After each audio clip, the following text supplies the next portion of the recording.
আসসালামু আলাইকুম। আশা করি সবাই ভালো আছেন। 2 দিন হয়েছে আমার বাগানে কিন্তু পানি দেওয়া হয়েছে। এখন যে পানিটা দিলাম এখন কিন্তু যত পানি দেওয়া হবে তত বাগানের জন্য ভালো। এখন পানিতে গাছের যে পাতাগুলো আছে ওগুলো ভালো থাকবে, কারণ একটা গাছের পাতা শেষ পর্যন্ত ভালো থাকলে কলার দানাটা পুরোপুরিভাবে আসে। আলহামদুলিল্লাহ, কলার কাঁদিগুলো খুবই সুন্দর এবং খেতে পানি দেওয়ার ফলে কলার দানাগুলো হচ্ছে এবং পাতাগুলো অনেক সবুজ এবং খুবই ভালো।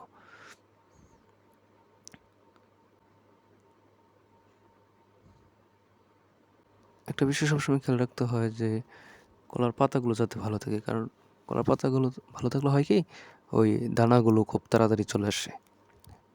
সেজন্য ক্ষেতটা যখন শুকিয়ে যাবে তখন আবার পানি দিতে হবে। অলরেডি আমার ক্ষেতটা পানি দেওয়া হয়েছে। তারপর আর এখন থেকে নিয়মিত পানি দিয়ে গেলে শিকড়গুলো কিন্তু বৃদ্ধি পাবে এবং গাছটাও অনেক শক্ত থাকবে। বাগান নিয়মিত পরিষ্কার রাখলে ওই পাতায় যে পানামা রোগটা হয় ওইটা হওয়ার সম্ভাবনা থাকে না এবং পাতাগুলো ফ্রেশ থাকে। পাতাগুলো থেকে কিন্তু কলা গাছ রসটা টেনে নেয়। সেজন্য যে একটা পাতা একটু শুকিয়ে গেছে তাই হলেই কেটে দিতে হবে এরকম না।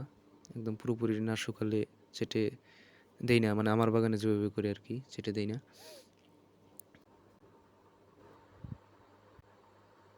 তো বন্ধুরা, এই ছিল আজকে আমার সাগরকলা বাগানের আপডেট। সবাই ভালো থাকবেন। আসসালামু আলাইকুম।